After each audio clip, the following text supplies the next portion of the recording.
Bem, boa noite a todos. Vamos dar início aqui às nossas atividades de hoje. Bom, gente, olha, reforçando os recados, né, a iniciação dos nossos cursos de educação mediúnica. Quem estiver interessado, o pessoal que está assistindo em casa, é só procurar alguém aqui da casa para poder dar encaminhamento na inscrição. O primeiro ano será curso online, né? Não será presencial, aproveitando aí esses tempos difíceis, né?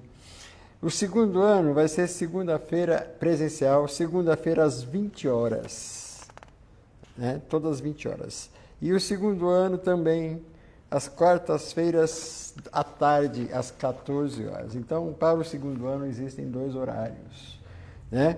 Segundas-feiras às 20 e quartas-feiras, primeiro e segundo ano também, o primeiro ano presencial e o segundo ano presencial, às quartas-feiras às 14 horas, ok? Bem, vamos ler a psicografia de hoje. É intitulada Três Reis. 3 homens sábios visitaram o mestre à primeira hora da alvorada, ao lado da manjedoura. Calcularam as posições dos astros e atingiram o local do nascimento do amor na terra. Nobres, ricos e sábios sentiram-se pequenos, como os pequenos animais que recebiam um menino divino. E tão pequenos se sentiram ao ver os olhos do Mestre, assim como o semblante da Divina Mãe, inocência encarnada, amor incondicional pela humanidade. E sentiram-se envergonhados por suas vestes suntuosas, tão inúteis frente à posição do Rei do mundo. E sentiram-se felizes, pois lhes foi concedido observar a nova idade do planeta, idade em que a lei do amor começou a ser ensinada. E tal como tantos outros, louvaram a Deus por conhecerem o Mestre. A nós, resta-nos pensar nos reis efêmeros que tanto louvamos. Pensemos em Cristo, Rei dos Reis, que, sem riquezas nem poder, modificou a história para a nossa salvação. Sigamo-lo, pois, tal como os reis, a lei evangélica é nossa estrela, guiando a humanidade no caminho da paz. Assina Antônio Gouveia, Espírito. E essa página foi recebida aqui na nossa casa dia 31/5/2021. Bem, vamos à nossa prece, então.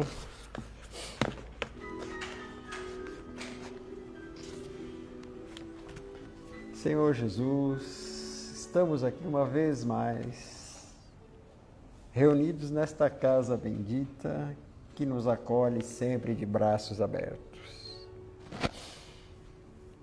Agradecemos, Senhor, por mais essa oportunidade concedida.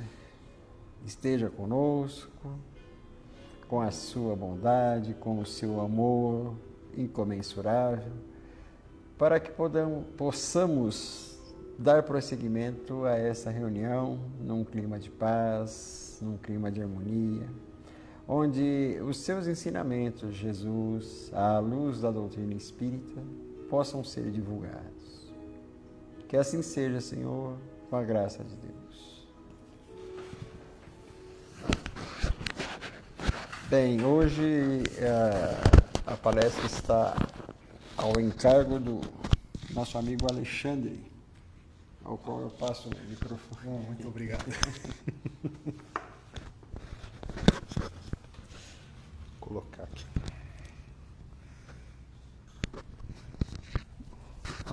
Primeiramente, boa noite a todos, né? E a audiência, espero que esteja alta, né? Pelo menos no mundo espiritual, acho que deve estar, né?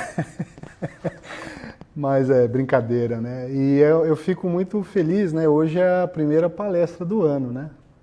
Então espero que a gente inicie aí com o pé direito, né? E que seja proveitosa para nós todos. Então, primeiramente, queria cumprimentar a todos, desejar aí um 2022 maravilhoso aí para todos, né? Que seja muito proveitoso, que a gente possa crescer e caminhar em direção a melhores pensamentos, palavras e atitudes, que é o que a gente sempre fala. No ano passado, eu fiz uma palestra falando sobre o nascimento de Jesus, né? Só que, devido ao tempo, a gente não conseguiu nem chegar na parte efetiva do nascimento, né? A gente falou do nascimento de João Batista, né? E quando a gente ia começar a falar do nascimento do próprio Jesus, já tinha decorrido lá meia hora, então a gente falou, a gente faz a continuação em 2022, né? Mas eu acho que é interessante a gente começar novamente pelo Evangelho de João, capítulo 1, porque eu acho que ele dá um preâmbulo do que é o nosso próprio esquema, né, divino e cósmico, né? Então João fala assim: no princípio era o Verbo, e o Verbo estava em Deus, e o Verbo era Deus. Ele estava no princípio em Deus, todas as coisas foram feitas por ele, e sem ele nada foi feito. O que foi feito nele era a vida, e a vida era a luz dos homens. E a luz resplandece nas trevas, e as trevas não prevaleceram contra ela. Houve um homem chamado João, enviado por Deus. Veio ele como testemunha para dar testemunho da luz, a fim de que por meio dele todos os homens crescem. Ele não era a luz, mas veio dar testemunho da luz. Havia luz verdadeira que ilumina todo homem que vem ao mundo.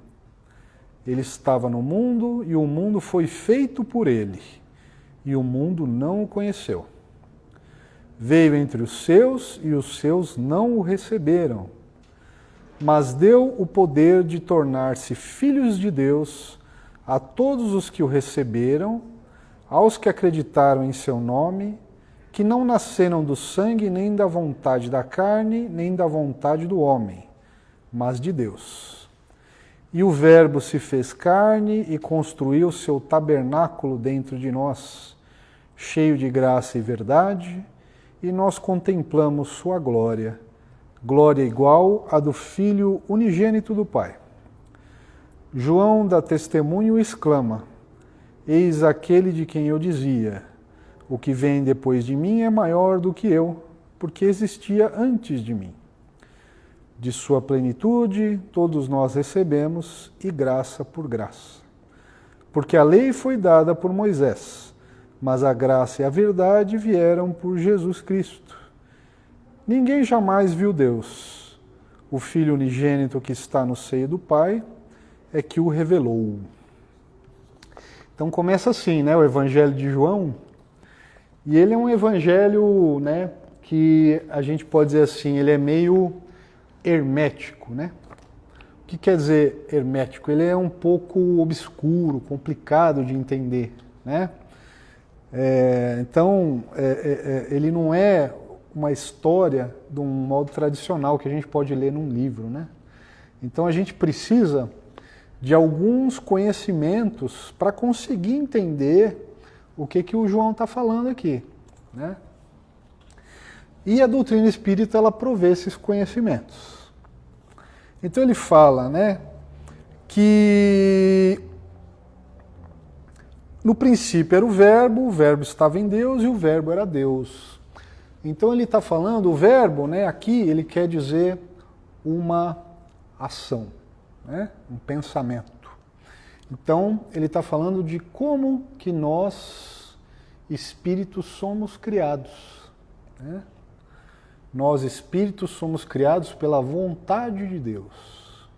Então Deus, pela ação de sua vontade, nos cria. Então nós saímos do seio de Deus e começamos a nossa vida espiritual, né? Simples e ignorantes.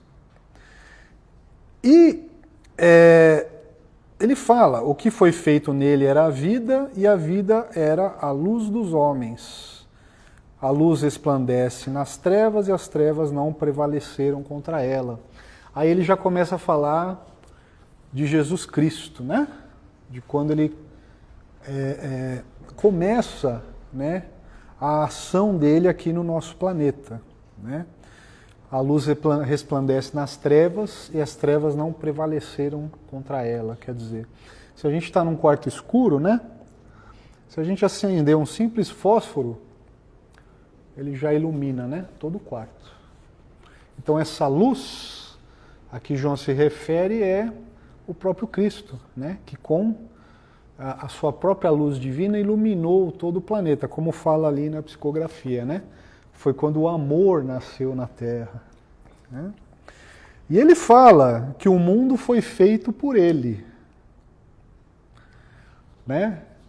Que a doutrina espírita confirma, quer dizer, ele fala que o nosso planeta aqui foi criado por Jesus Cristo. Jesus Cristo é o grande arquiteto cósmico que projetou aqui o nosso planeta, né? Então quem tem a experiência de tentar construir uma casa, né, sabe o trabalho que dá. Imagina fazer um planeta. É claro que Jesus não fez sozinho, né? Ele tinha e tem até hoje auxiliares, espíritos de envergadura que o auxiliam. Mas o mundo foi feito por ele. E ele fala que ele veio entre nós e nós não o recebemos, né? Pela história que nós conhecemos, né? Ele foi repudiado, foi torturado, assassinado, né? E só que ele fala aqui que deu o poder de tornar filhos de Deus a todos que o receberam e acreditaram em seu nome, que não nasceram do sangue nem da carne, nem da vontade do homem, mas de Deus. Aí ele já está falando de nós, seres espirituais, né? A expressão filho de Deus, para os judeus, ele se referia a alguém que já tinha atingido um patamar de superioridade espiritual, né? Então, existiam classificações, né? Falava-se filho de mulher, o filho do homem e filho de Deus, né? Jesus se referia a ele mesmo como filho do homem. O que quer dizer filho do homem? É que ele não precisa mais reencarnar, né? Ou seja, ele é filho dele mesmo. Ele mesmo conseguiu atingir um grau em que ele próprio escolhe o momento, em qual local e qual a missão que ele pode realizar na Terra. Os filhos de mulher, não. Os filhos de mulher são aqueles que ainda precisam reencarnar. Ou seja, aqueles que ainda têm algo, né, ou a completar ou a ressarcir, né? E aí ele fala de João Batista, né? Que João Batista dá testemunho, ele fala: o que vem depois de mim é maior do que eu, porque existia antes de mim. E João fala isso no Evangelho porque, na época, o João Evangelista, ele era considerado um profeta. E ele tinha seguidores. Ele tinha lá, inclusive André e Tiago, né, que são os dois irmãos que depois seguiram Jesus, eram discípulos de João Batista. Aí João fala para eles: não, vai com ele lá, que ele é maior do que eu, né? Cristo vem para ser batizado, ele fala: não, eu não posso te batizar, né? Você é maior do que eu. Aí Jesus falou: não, mas cumpre o ritual, não tem problema, né? E depois o João orienta o André e o Tiago a seguirem Jesus, né? Então, daí a gente falou da predição, né, lá na palestra anterior, do nascimento de João Batista, né? Então a gente fala que o que o Novo Testamento chama de anjo Gabriel, né, que na verdade é um espírito de elevada envergadura, se apresenta a Zacarias e fala que a Isabel iria gerar um filho, né? E ele duvida, né? Porque ele fala, mas nós já somos idosos, né? Porque Zacarias era um sacerdote já que estava há muitos anos ali no templo, prestando serviço. E o Gabriel fala para ele, ó, porque duvidaste, tu ficarás mudo até o nascimento, né? E Isabel não, Isabel ela já aceita de uma maneira tranquila, né? E a gente comentou que Zacarias, no caso aí, seria o símbolo de nós, né? Quando nós nos dedicamos às práticas exteriores religiosas, né? Então fala lá no trecho do Evangelho que ele estava no templo acendendo incenso conforme a tradição, né? Já há muitos anos. E que o anjo Gabriel aparece e ele duvida daquele nascimento. Então ele é um símbolo da nossa prática exterior, né? Ou seja, a gente tem aquela fé, mas é mais ou menos. Não é aquela fé, né?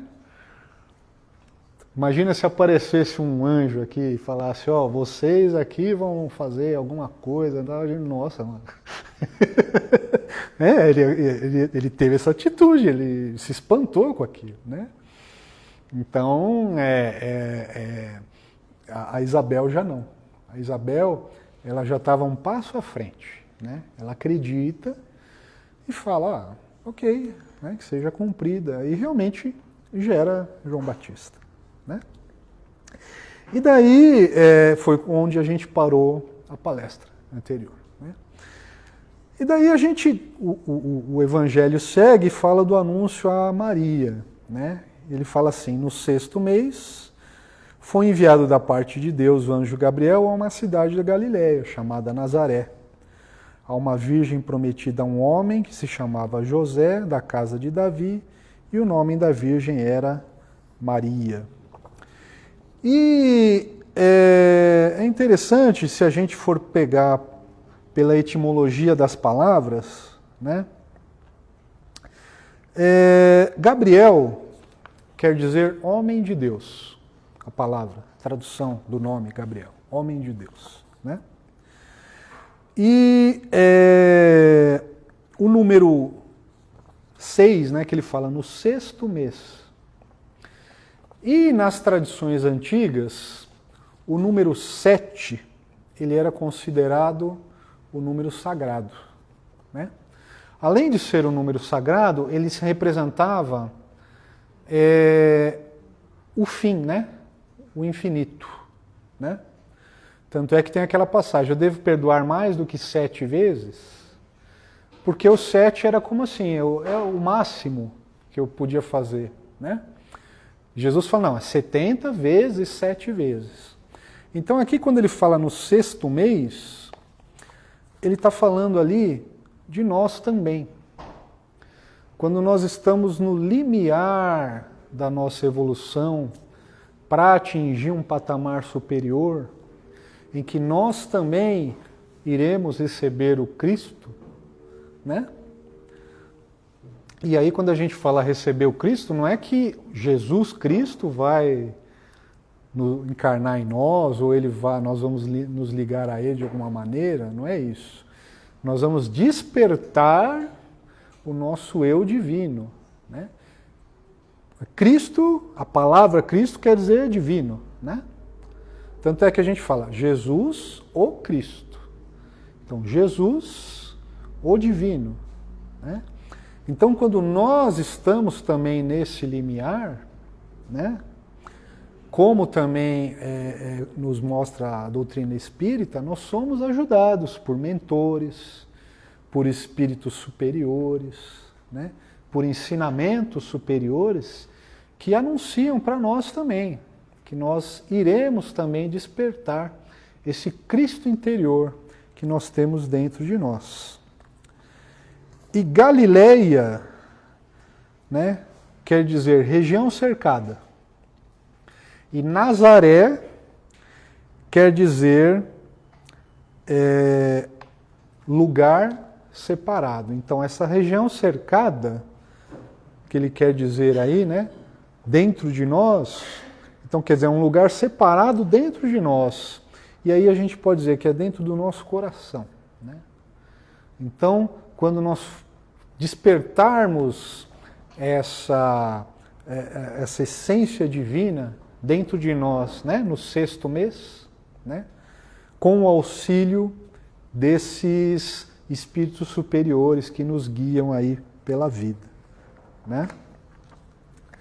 Aí ele fala assim, aproximando-se de Maria, Gabriel diz: alegra-te altamente favorecida, o Senhor é contigo. Ela, porém, ao ouvir essas palavras, perturbou-se muito e pôs-se a pensar que saudação era essa. Porque essa saudação, alegra-te, não era comum entre o povo judeu. Eles não falavam alegra-te, né? Eles falavam o Senhor esteja contigo.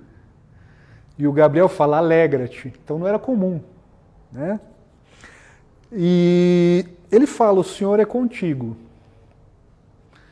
Então vamos passar para nós agora. Esse espírito superior, esse mentor, esse mestre, nos dizendo, alegra-te, o Senhor é contigo, ou seja, o Senhor está dentro de ti. Não é? Nós vamos passar por isso também, né? Nós vamos sentir que nós estamos no limiar desse despertar divino. Só que ela fica meio atribulada, ela fala, nossa, mas será que eu, né, estou digna disso, desse despertar? Como é comum a todos os espíritos superiores, né? Porque os espíritos superiores eles são humildes. Tem até uma passagem de São Francisco de Assis, que ele fala que por um átimo de segundo ele conseguiu vislumbrar a glória de Deus e ele se sentiu infinitamente pequeno. São Francisco de Assis, né, que já era um espírito gigante. Então, aí Gabriel fala, não temas, Maria, conquistaste a benevolência da parte de Deus. Conceberás em teu ventre e dará luz a um filho que se chamará Jesus. Esse será grande, será chamado Filho de Altíssimo. E o Senhor Deus lhe dará o trono de seu pai Davi. Ele reinará no futuro sobre a casa de Jacó e seu reino não terá fim. E aqui também tem um simbolismo, né? Porque ele fala assim, não temas, pois conquistaste a benevolência da parte de Deus. Então ele fala, conquistaste. E daí a doutrina espírita também nos explica, né? Que Deus, ele não vai lá e fala, olha aquela ali é tão bonitinha, né? Tem os olhos claros, né? Ela é tão boazinha, eu vou dar o dom aqui divino para ela. Não é assim. A gente conquista, né? Então, através da nossa evolução, de um trabalho árduo, de um caminhar na direção do bem, né? Na prática da caridade, tudo aquilo que a gente aprende à exaustão nas palestras, nos livros, nas leituras que nós fazemos. Então chega uma hora que nós conquistamos, ou seja, nós nos tornamos merecedores de alcançar esse privilégio, né? Que na verdade não é um privilégio, é uma conquista, de despertar esse ser divino que está dentro de nós. E Filho do Altíssimo era um título que era dado para os reis da antiguidade, né? Então, Gabriel está falando que Jesus vai ser um rei, né? E Jesus, né?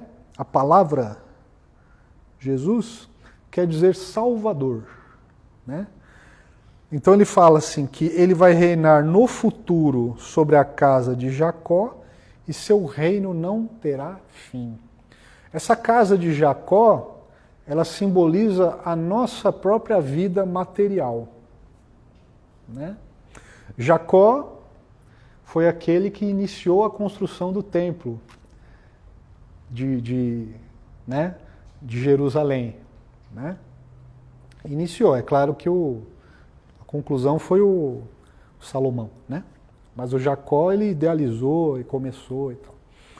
Então, o Jacó, ele fala, então, Jesus vai ser o rei na casa de Jacó e seu reino não terá fim. Então, Jesus vai ser rei nesse templo que nós temos dentro de nós e não vai ter fim. E a doutrina espírita nos revela e nos explica, né? Que uma vez que a gente atinge um patamar, nós não retrocedemos. Então, uma vez que nós despertamos essa essência divina dentro de nós, nunca mais nós retornaremos ao materialismo, né? A todos esses defeitos que nós carregamos conosco, né? Desde o começo. É claro que aqui a gente está falando, né, de espíritos já muito avançados aí no caminho, né? Então, nós temos pouco conhecimento de espíritos no planeta Terra que chegaram a esse ponto, né? A Bíblia nos fala de João Batista, que Jesus fala, né, que foi a última encarnação dele, que depois daquela ele não precisava mais reencarnar, né? E temos informações do Chico Xavier, que, né, tem informações aí que dizem que ele também não precisaria mais reencarnar, né? Tem aí na nossa doutrina também Dr. Bezerra de Menezes, né? O Eurípides Barçanufo, né? Então, a gente está falando dessas pessoas, né? Um grau que, pelo menos eu, me considero muito distante ainda.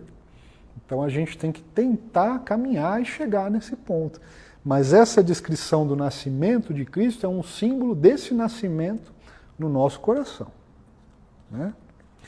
E daí Maria pergunta ao anjo: como será isso, uma vez que não conheço o homem? Respondeu-lhe o anjo: um Espírito Santo virá sobre ti e o poder do Altíssimo te envolverá com a sua sombra, e por isso o nascituro será chamado Santo, Filho de Deus. Isabel, sua parente, também ela concebeu um filho na sua velhice, e já está no 6º mês aquela que era chamada de estéril, porque vindo de Deus nada será impossível. Disse Maria: eis aqui a escrava do Senhor, faça-se em mim segundo a tua palavra. E o anjo retirou-se. Então a gente vê aqui que Maria, ela tem uma atitude diferente de Zacarias, né? Porque a situação é a mesma. O anjo Gabriel aparece para Zacarias e fala que a mulher dele vai ter um filho gerado, né, pelo Espírito Santo, etc. E Zacarias duvida. Maria não, ela já fala, né, eis aqui a escrava do Senhor, faça-se em mim segundo a tua palavra. Ou seja, ela já era um espírito mais evoluído, porque ela não contesta. A fé dela faz ela acreditar que aquilo realmente vai acontecer, né? E quando a gente atinge esse grau de perfeita humildade, né, de perfeita aceitação, já é um dos sinais também desse avanço que a gente tem, né? Se a gente pensar, por exemplo, na nossa própria doutrina, né? Se alguém disser que, vamos em tal lugar lá, tem um lugar lá que fica uma mesinha ali girando, ela responde perguntas, você fala, tal. Se a gente não conhecesse a doutrina espírita, o que será que a gente ia falar? Né? A gente ia lá achar que era uma brincadeira, que era um charlatão. Né? O que o Kardec faz? Não, eu vou lá examinar. Ele é, né? Aí eles vê se realmente não tem nenhum charlatanismo e tal. E ele vê que a mesinha responde as perguntas. Você faz uma pergunta, ela fala sim, não, fala um número, né? Aí ele fala, não, peraí, tem alguma coisa de inteligência ali atrás daquele negócio. Né? Como ele, muitas outras pessoas viram aquele fenômeno, só que as pessoas levaram por brincadeira, né? Conta ali, se a gente lê a revista espírita, que pessoas perguntavam se tinha alguma herança escondida em algum lugar. Tem até uma senhora lá que quer ir lá fazer uma consulta porque ela quer saber se o marido tinha deixado o relógio não sei aonde. Então, quer dizer, cada pessoa frente ao divino tem uma atitude. Né? Alguns vão achar que é uma brincadeira, outros vão agir de maneira jocosa, outros vão negar, né? Outros vão tentar racionalizar, como Zacarias fez, né? Não, mas peraí, mas minha mulher, ela está numa idade tal, como que vai ser possível? E outros irão aceitar, simplesmente. Né? Vai depender da nossa evolução, do nosso conhecimento, da nossa fé. E os sinais divinos, eles estão por aí. Né? Eles acontecem. A gente tem que ter o discernimento de perceber, de entender, de ver. Né? Então, como Maria fez aqui. Né? Ela falou, não, tudo bem. Como Paulo, né? Paulo estava andando em cima de um... Aí eu não sei se era um cavalo ou um camelo, eu não lembro. Né? Uma luz gigantesca apareceu, ele ouviu Saulo, né? Por que me persegues? Aí ele caiu, na hora que ele levanta, ele fala, Senhor, o que desejas de mim? O que queres que eu faça? Se tivesse acontecido comigo, eu não sei, mas algumas pessoas podiam falar, acho que deu alguma insolação aqui, eu estou ouvindo coisa, preciso ir para uma sombra, me abanar. Outros iriam achar que alguém estava fazendo alguma coisa com ele. Né? Vai depender do grau aí de evolução que a gente tem. Né? E tem muitas passagens, né? Se conta ali sobre o martírio lá dos primogênitos, ordenado por Herodes, a fuga de José e Maria para o Egito, aí o mesmo anjo Gabriel aparecendo em sonho para José, falando para ele retornar, porque já estava tudo ok. Então tem todos aqueles fatos, né? O nascimento na manjedoura, os reis magos aqui, que a gente leu na psicografia, todos esses fatos que a gente já conhece. Mas eu acho interessante a gente falar uma coisa que poucas vezes eu ouvi, que é quando José e Maria levam o bebezinho ainda, Jesus, para o templo e apresentam ele para Simeão. Né? Simeão era um sacerdote já muito velho, muito idoso, e quando ele vê o bebê, né, ele entoa um cântico, então é chamado de Cântico de Simeão, que eu achei interessante a gente ler. Ele fala assim: havia em Jerusalém um homem chamado Simeão, homem esse justo e piedoso, que esperava a consolação de Israel, e estava sobre ele um Espírito Santo, pelo qual o Espírito Santo lhe fora revelado que não morreria antes de ver o Cristo do Senhor. E com o Espírito foi ao templo, E quando os pais trouxeram o menino Jesus, para fazer por este o que a lei ordenava, Simeão tomou-o nos seus braços e louvou a Deus, dizendo: Agora tu, Senhor, despedes em paz teu escravo, segundo tua palavra, porque meus olhos já viram a salvação que preparaste ante a face de todos os povos, luz para a revelação aos gentios e glória de teu povo de Israel. E seu pai e sua mãe maravilharam-se do que ele dizia. E Simeão os abençoou e disse a Maria, mãe do menino: Este é posto para a queda e para levantamento de muitos em Israel, e para sinal de contradição. E também uma espada transpassará sua própria alma, para que os pensamentos de muitos corações sejam revelados. Então, como era tradição em Israel, os pais levavam os bebês para o templo, para os bebês homens serem circuncidados, e quem fazia isso daí eram os sacerdotes, E esse Simeão, pelo que a gente pode aprender do texto, era um médium, Porque ele fala que um Espírito Santo falou para ele que ele não iria morrer enquanto ele não conhecesse o Cristo do Senhor.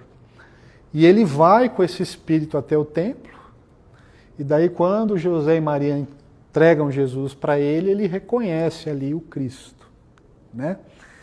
E daí tem algumas palavras que ele fala, de louvação, e ele fala assim,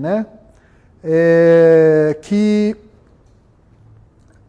vai ter queda e levantamento de muitos, provocando discussões e formando partidos pró e contra, que é o que realmente aconteceu. Jesus surgiu e não foi fácil assim, todo mundo começou a seguir, não, teve pessoas contra, pessoas a favor. Ele fala que vai ter um tumulto, e fala que uma espada trespassará a sua própria alma. Isso daí é muito semelhante àquela passagem que Cristo fala, que não vem trazer a paz, mas a espada. Isso também é aquela cisão que teve, religiosa na época, com a revelação de Jesus, mas também é já um prenúncio dos sofrimentos que Cristo iria passar. E que a Maria também iria passar, vendo o próprio Filho ser crucificado, e que nós também vamos passar. Porque o caminho cristão, ele é um caminho de sofrimento. Ele é um caminho árduo, difícil. Nós, se nós temos essa fé e queremos seguir por esse caminho, nós temos que estar preparados de encontrar muitos espinhos, dificuldades, muitas angústias, porque não é fácil. O caminho para o mundo, Jesus fala para a perdição, mas para o materialismo, para o egoísmo, para a ganância, ele é largo, e muitas pessoas vão por ele. Já o caminho da salvação, ele é estreito e é difícil. Então, assim como o Cristo sofreu esse calvário para conseguir cumprir sua missão, nós, cristãos, também iremos passar por sofrimentos. Geralmente, a gente tem aquela atitude da religião primitiva, O que o pessoal fazia? Sacrificava um bicho ali, fazia um ritual, alguma coisa, para quê? Para ter uma boa colheita, para ter mais força na guerra, para matar os inimigos, A gente lembra as trombetas de Jericó, Toca a trombeta lá, derruba a muralha, mata todo mundo. e invade a cidade, né? Então a gente tem essa visão de que é uma visão comercial, né? Eu faço algumas coisas lá para Deus e eu quero em troca uma vida boa. Estou falando que nós aqui fazemos isso, mas é uma religiosidade primitiva essa, né? A gente não quer ter sofrimento, a gente quer ter coisas boas, né? Então eu vou lá em algum lugar, algumas vezes por semana, passo um tempo lá, faço um ritual, dou um dinheiro ou faço alguma coisa lá e eu quero que em Deus, em troca, faça algo para mim, me cure de uma doença, resolva um problema de relacionamento que eu tenho na família, me dê mais dinheiro, melhore lá meu negócio, faça eu comprar um carro ou uma namorada, depende. Cada pessoa ali, né? E o caminho cristão não é esse. O caminho cristão é de sofrimento, de dor, de dificuldade, né? A gente tem que ter consciência disso. Todas, né, muitas passagens, Cristo nos fala isso. Já falei da porta estreita, do camelo e da agulha, né? Do jovem rico, vende tudo que você tem, pega um tesouro no céu e me siga. Então você vê que é tudo coisas difíceis, coisas que às vezes a gente não está disposto a fazer. Mas se nós quisermos, assim como Maria, como outros espíritos de escola, já citamos alguns aqui, né? Paulo, né? São Francisco de Assis, o próprio Chico Xavier. Quem pesquisa um pouco a vida dele vê que a vida dele não foi fácil, né? Foi muito difícil. A gente às vezes faz uma psicografia, que nem essa psicografia que o Mauro leu aqui, dá umas 5 folhinhas de papel, né? Aí você pega aquele livro Paulo Estevão, dá 800 páginas. Eu fico imaginando quantas resmas de papel o Chico não ficou ali escrevendo, né? A dor na mão, talvez, que ele sentiu nas costas, né? Para escrever um livro, ele escreveu 400, né? Fora atender as pessoas, fora construir os trabalhos de caridade, fora tudo, né? Um glaucoma num dos olhos. Então, a gente tem que ter essa consciência, né? Então, gente, acho que era isso que eu tinha para falar, tá? Sobre o nascimento de Jesus. Então, esse nascimento de Jesus, ele não é só literal ali no Evangelho. Ele é um nascimento também dentro de nós, né? É um nascimento que a gente tem que contribuir e fazer para que ele seja realizado dentro de nós. Porque tem uma frase de Jesus que ele fala assim, na verdade duas. Ele fala assim, primeiro, tudo o que eu faço, vós também podereis fazer e muito mais. E a doutrina espírita nos explica, um dia nós vamos chegar lá, né? E outra frase dele é, vós sois deuses. Deuses no quê? No sentido que nós somos os senhores da nossa própria vida. Nós escolhemos o que nós podemos fazer, o que nós vamos fazer. Nesse sentido, nós somos deuses. Então, que a gente escolha o caminho correto aí. Tá bom? Muito obrigado pela paciência de vocês, estourou um pouquinho o tempo, que a gente tenha também aí um ano maravilhoso pela frente. Tá bom? A prece, né?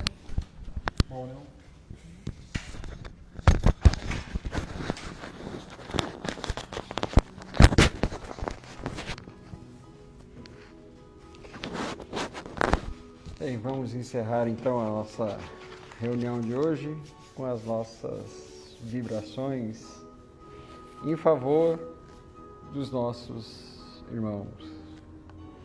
Senhor Jesus, aproveitando este clima de paz e tranquilidade, nós queremos colocar à disposição, Mestre querido, as nossas melhores vibrações para que possam ser utilizadas em favor dos nossos irmãos que momentaneamente passam por dificuldades.